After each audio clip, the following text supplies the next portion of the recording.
Di mo talaga mahuli-huli kaibigan ang kanilang mga deleted chat. Lalo na sa ngayon, hindi lang Messenger ang may chat. May Gcash din, may Shopee, at may mga app na kaya mag-chat. So sa video ito kaibigan, ituturo ko po sa inyo kung paano makita ang mga deleted chat sa mga iba't ibang app. So kung interesado ka kaibigan, pwede mo kong i-follow at i-subscribe. So tara, let's go. Shoutout po sa inyo mga kaibigan. Isang like at share naman dyan sa ating content. Lagi na pong tulong, lagi na pong suporta para sa ating mga tutorial. So paki-comment naman kung anong gusto mong tutorial kaibigan. Subukan natin gawa ng video. At paki-comment na din kung taga saan ka kaibigan, para malaman natin kung saan umaabot ang ating video at ma-shoutout po kita. So ganito ang gawin kaibigan. Paalala lang, gagana po ito sa phone ng nais mong paglagyan nung nais mong makita ang mga deleted chat.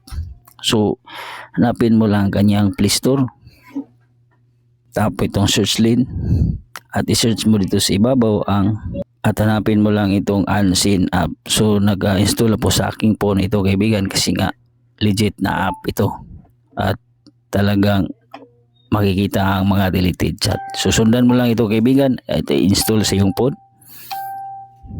So wag mo lang yang go ang start free trial kasi nga may bayad yan. Itap mo lang itong X. Sundan mo lang ito kaibigan. Tap mo lang itong next. Next ka lang. Next uli.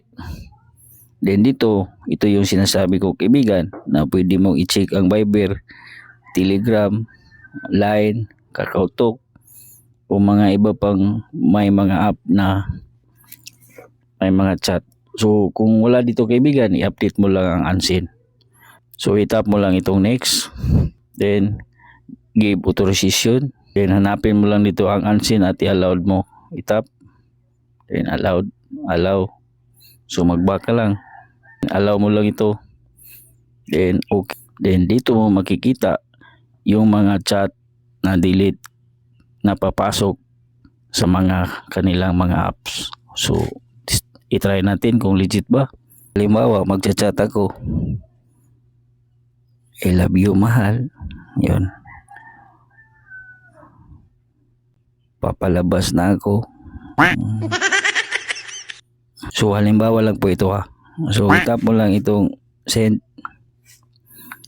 At ngayon i-delete ko lang. So i-delete ko lang ha. Ayan, delete for you.